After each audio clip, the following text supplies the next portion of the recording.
Olá, meus irmãos e irmãs. Vamos estudar. Vamos estudar para compreendermos a vida. Tudo aquilo que a gente compreende, a gente resolve melhor. Eu digo isso nas minhas palestras. Se você tem um computador e você entende de computador, qualquer problema que ele der, você resolve. Se você é um pedreiro, sua casa tem um problema, lá na alvenaria, no muro, na parede, você resolve fácil. Então, quanto mais a gente entender a vida, mais a gente lida com as dificuldades da vida com mais tranquilidade. Por exemplo, a morte, a doença, as dificuldades, para quem realmente entende a doutrina espírita, já são coisas que dá para levar sem desespero. Claro que sofrer, todos nós sofremos, mas já dá para passar sem desespero, sem perder a fé, e já dá para ter um certo equilíbrio para passar por esses processos. Por isso que eu gosto muito de estudar a doutrina espírita, e eu já tenho sentido esses efeitos nos meus processos de vida. Nós vamos encerrar hoje esse tema, elementos fluídicos. Eu tive que arrumar aí o título aí no vídeo, vocês estão vendo? Esse capítulo 14 tem um título maior, ele tem um terceiro tópico, né? Os fluidos, natureza e propriedade dos fluidos, elementos fluídicos. São 3 divisões, então eu tive que arrumar aí. No outro anterior não aparecia elementos fluídicos. Mas vamos lá. Nós estamos no item 4 já, vamos encerrar hoje esse tópico.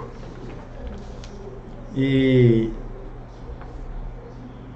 depois tomaremos um tópico fascinante, formação e propriedade do perispírito. Então vamos aqui. Os elementos fluídicos do mundo espiritual escapam aos nossos instrumentos de análise e à percepção dos nossos sentidos, feitos para perceberem a matéria tangível e não a matéria etérea. Continuando o que a gente já vinha raciocinando, ele agora está falando que os elementos fluídicos não são perceptíveis, né, aos nossos sentidos. Quais são os nossos sentidos? Os 5 sentidos. Visão, olfato, gustação, né, que é o paladar, audição e tato. Então fogem a esses 5 sentidos. E fogem, né, ele fala aqui, na verdade, escapam. Eu estou falando fogem, dá no mesmo. E escapam aos nossos instrumentos, os instrumentos da ciência, para ver a matéria, para medir a matéria. Lembra que ele fala que os elementos fluídicos são imponderáveis, falou no outro vídeo. Imponderável é aquilo que você não pode ponderar, que você não pode medir. Para a gente fazer uma ideia, que sempre no visual a ideia fica mais fixa e eu gosto, eu trouxe aqui os instrumentos. Um microscópio, para perceber os elementos materiais minúsculos, né? E existe microscópio hoje potentíssimo, comandados por computadores. Aquilo ali é um medidor de temperatura. Poderíamos falar termômetro, mas esse medidor tem outro nome. Mas é um medidor de temperatura. Temos ali uma balança e temos uma fita métrica. Então, o microscópio ajuda na percepção das coisas minúsculas, das dimensões minúsculas. O medidor de temperatura, óbvio, para ver a temperatura, a balança, o peso. E a fita métrica, as dimensões lineares, o tamanho. Então, tudo que é elemento material pode ser medido por esses instrumentos. Os elementos fluídicos, não. Alguns que ele fala, alguns elementos fluídicos, pertencentes a um meio diverso, a tal ponto do nosso, que deles só podemos fazer ideia mediante comparações tão imperfeitas como aquelas mediante as quais um cego de nascença procura fazer ideia das teorias das cores. Ele fez aqui uma metáfora para dizer que um cego de nascença faz ideia das cores assim como nós fazemos ideia desses elementos fluídicos, né? Ideia só de imaginação, só de imaginação. Eu não sei como é que funciona na cabeça do cego de nascença ele imaginar as cores. Como somos espíritos e sabemos que a cegueira é temporária, que esse espírito já viu cores, eu sou muito curioso como funciona. Continuando, mas entre tais fluidos, continuando falando dos elementos fluídicos, né? Entre tais fluidos há os tão intimamente ligados à vida corporal que, de certa forma, pertencem ao meio terreno. Olha só, conseguiu captar? Ele está dizendo, mesmo esses elementos fluídicos, existem alguns que eles estão tão ligados com a vida corporal que eles pertencem ao meio terreno, pertencem aqui à nossa atmosfera. Os elementos fluídicos pertencem à nossa atmosfera. Vamos continuar entendendo isso. Em falta de observação direta, seus efeitos podem observar-se como se observam os do ímã, os do fluido do ímã, né, que é o magnetismo, fluido que jamais se viu, podendo-se adquirir sobre a natureza desses conhecimentos de alguma precisão. Então ele está falando como se fosse aquela energia, que é um campo magnético, dos ímãs, esse ímã que você cola na parede, ou que você cola na geladeira. Esse ímã que existe pedra, na minha época a gente brincava com as pedras de ímã. E hoje o ímã pode ser um eletroímã, por exemplo, os ventiladores, os motores elétricos, o liquidificador, ele é rodado por eletroímãs, que são bobinas, né? São bobinas, estatores, rotores que geram esse magnetismo. Então ele está comparando esse magnetismo aí, que a gente não vê, mas percebe o efeito. É essencial esse estudo porque está nele a chave de uma imensidade de fenômenos que não se conseguem explicar unicamente com as leis da matéria. Olha, ele não está dizendo que aquele magnetismo é elemento fluídico, etéreo, não, do mundo espiritual, não. Ele está fazendo uma comparação, que existem elementos fluídicos do mundo espiritual, com essa frase que ele começa lá, o item 4, que são tão ligados à nossa vida corporal que eles pertencem à atmosfera da Terra, pertencem ao ambiente terreno. E ele apenas fez uma comparação com o magnetismo. Porque esse magnetismo aí que a gente falou, ele é mensurável pelos instrumentos humanos. Eu fiz uma notinha aqui, deixa eu ver o que é. Quer dizer que há fluidos etéreos mensuráveis por nós. Não, não deve ser mensurável ainda por nós. Ele fez essa comparação apenas com o magnetismo. A pureza absoluta, da qual nada nos pode dar ideia, é o ponto de partida do fluido universal. Ele falou que agora, nesse item 5 que a gente começou a ler, da pureza absoluta. O que a gente quer dizer de pureza absoluta? Ele está pegando o fluido universal na sua pureza. Entendeu? Ele está pegando o fluido universal na sua pureza. Como se fosse o ponto zero, o elemento menor, a menor divisão que pode se fazer.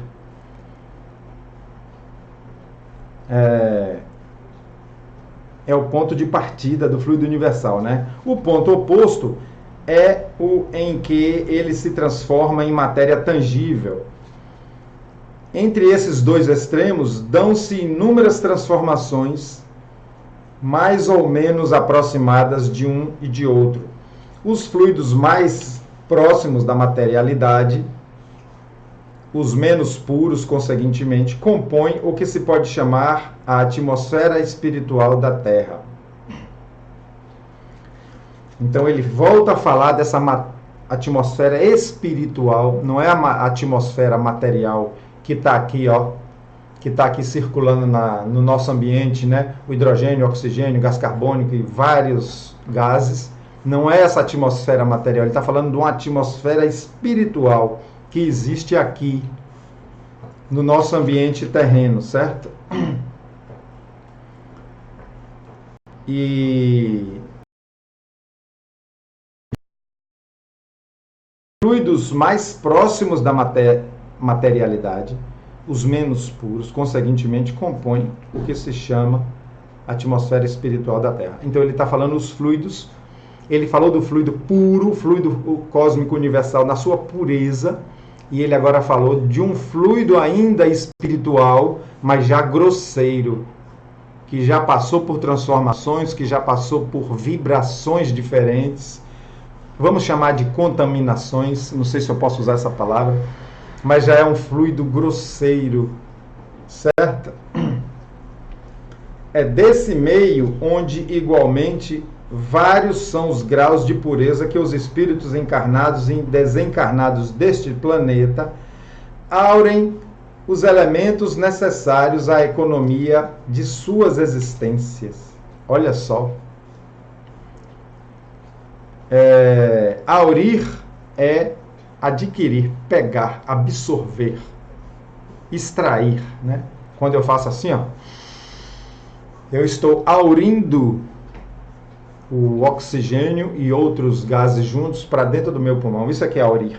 Então ele fala que essa atmosfera espiritual da Terra, que ainda estamos falando dos elementos fluídicos do mundo espiritual, que está aqui na Terra, os espíritos, a depender do seu grau de pureza, né? A depender do seu grau, ele, tanto encarnados como os desencarnados da Terra, tira daí elementos, né? Elementos necessários para a sua existência. Então a gente vai tirando dessa atmosfera. E como essa atmosfera fluídica espiritual que está na Terra, ela pode variar também de pureza a sua densidade maior, né? Mais ou menos puro. Cada espírito, encarnado ou desencarnado, vai tirar aquele a qual ele sintoniza, o qual é próprio para ele, certo? Por mais sutis e impalpáveis que nos sejam esses fluidos, sutis e impalpáveis, vamos lembrar, esses fluidos que a gente está falando, né? Esses elementos fluídicos, que é uma atmosfera espiritual que está aqui no nosso ambiente, eu vou repetir isso várias vezes, ele é mais pesado do que o fluido universal puro.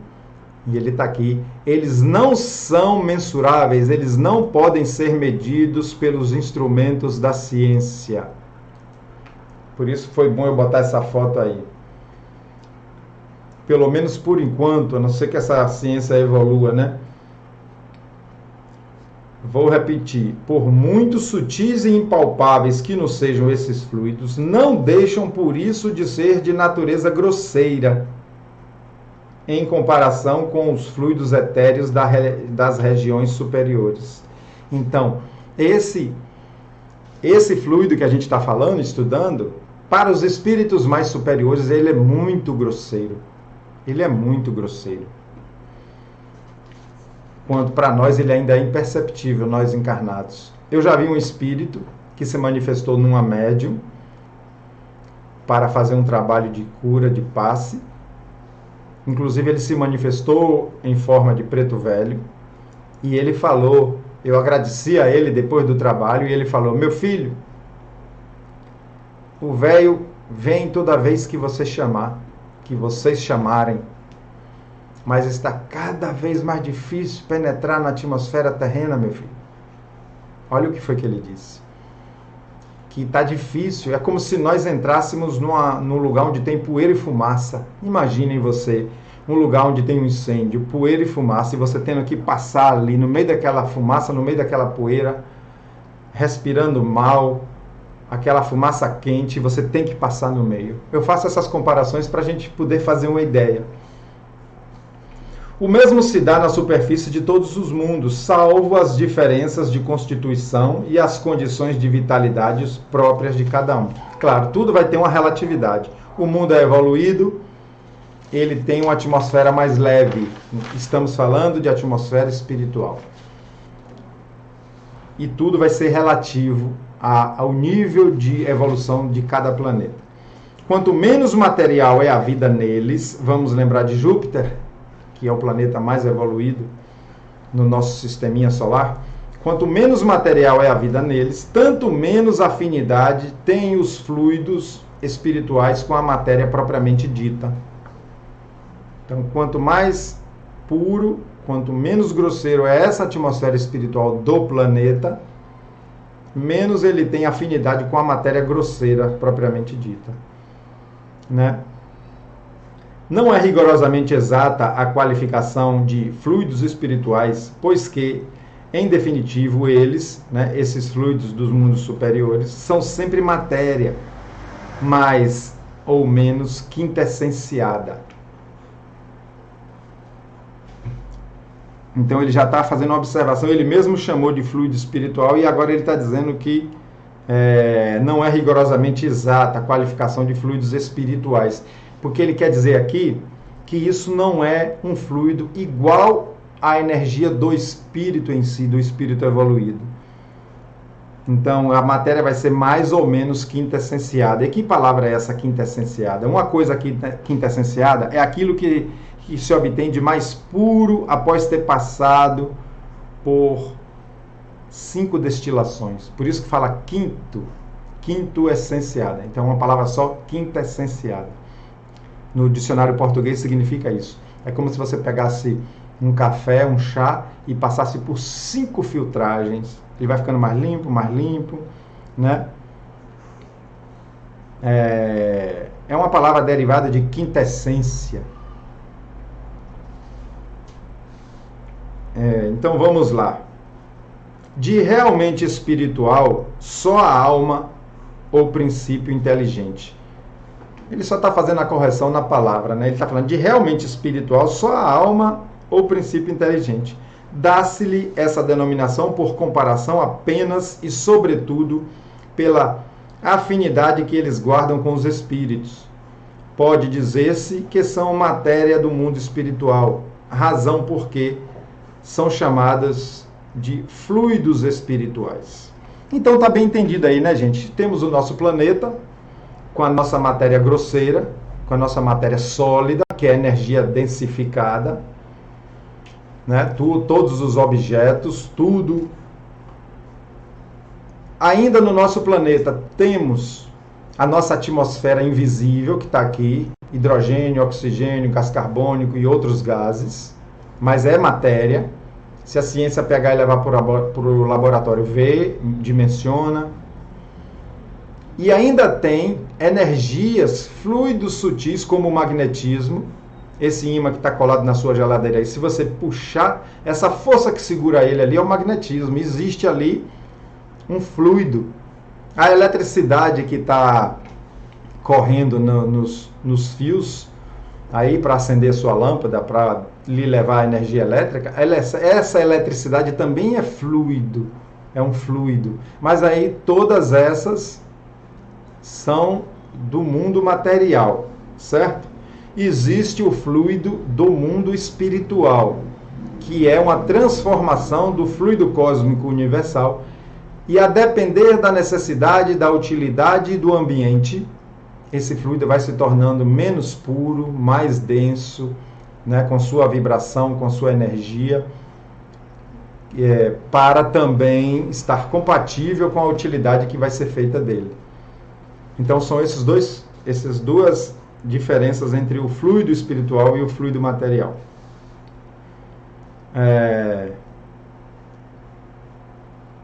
Eu gosto aqui de ler as observações de lápis que eu botei, porque eu estudo assim, ó, gente, ó. Tá vendo aqui? Olha como é que eu faço, ó. Para na hora eu saber a dica que eu vou dar, o que é que eu vou falar, tá vendo? Então, de vez em quando eu paro para ler o que é que eu botei aqui para eu lembrar. Então, eu botei quanto mais evoluído é o mundo, menos denso ele é, óbvio, né?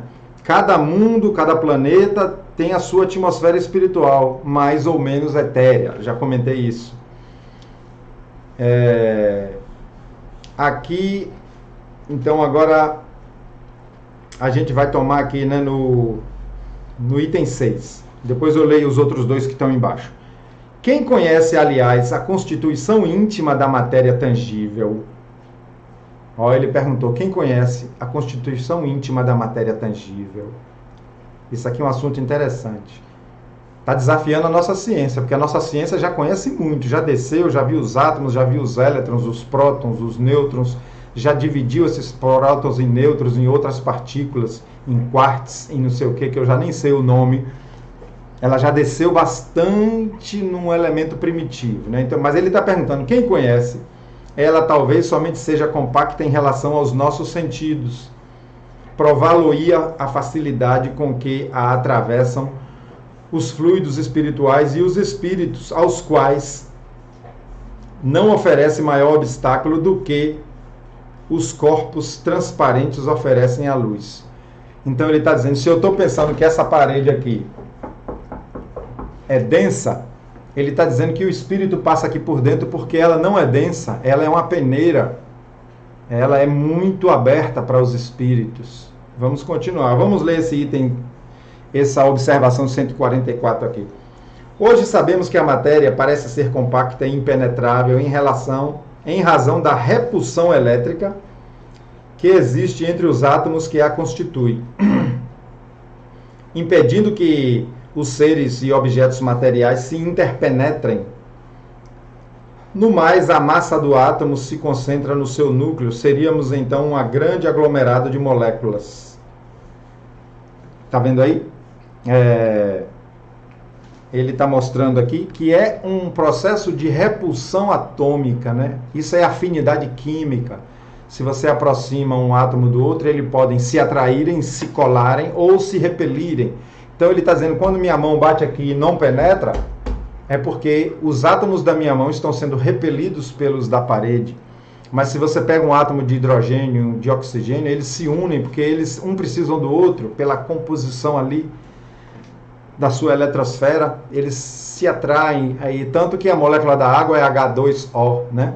Duas moléculas de hidrogênio e uma de oxigênio, elas se unem e faz a molécula da água.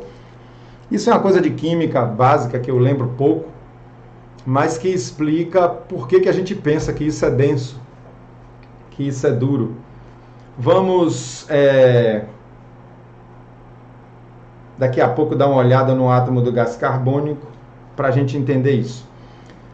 Tendo por elemento primitivo o fluido cósmico etéreo, a matéria tangível há de ser possível, desagregando-se, voltar ao estado de eterização. Do mesmo modo que o diamante, o mais duro dos corpos, pode volatilizar-se em gás impalpável. Olha só, ele está falando aqui do átomo do diamante, que é o mais duro que existe, que a gente conhece. Vamos mostrar aqui. Do lado totalmente à esquerdo do computador tem um átomo de carbono, né, com 6 prótons, 6 nêutrons e os elétrons aí girando em torno dele. Isso é uma estrutura didática do átomo. Depois temos a molécula do diamante, formada só de carbono, gente. A molécula do diamante só tem esse átomo de carbono. E do lado de cá, a molécula do grafite, que também é só carbono. E se a gente pegasse aqui a molécula do cabelo, do seu cabelo, do meu cabelo, é só carbono. Então a gente entende que uma molécula de grafite, uma molécula de cabelo, uma molécula de diamante, elas são formações moleculares do mesmo átomo de carbono. Nossa, mas que diferença, um diamante e meu cabelo. Vocês sabem que já existe um processo químico que está fazendo diamante de cabelo? Você pega o cabelo e faz diamante? Sabia que existe esse processo? Ah, então por que as pessoas não estão fazendo? Porque sai mais caro do que comprar o diamante. Mas tem gente rica aí pegando, por exemplo, a mãe morre, pega os cabelos e faz uma pedra de diamante e faz um anel. Já existe esse processo, podem pesquisarem aí no Google.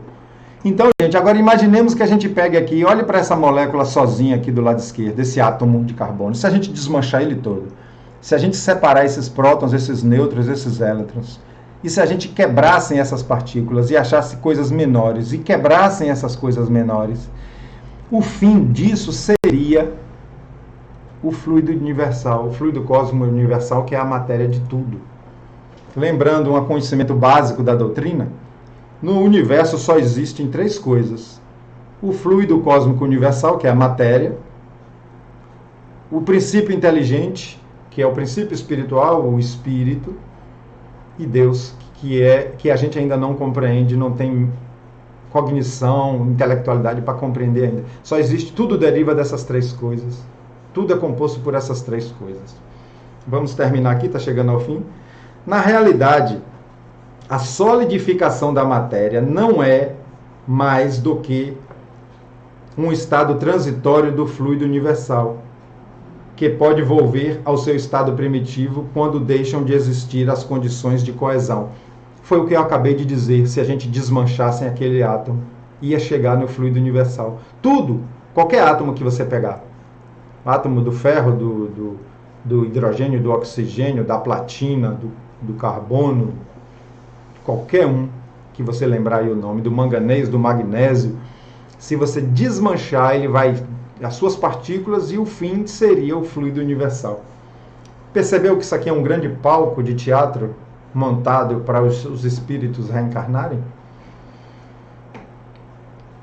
E ele está falando aqui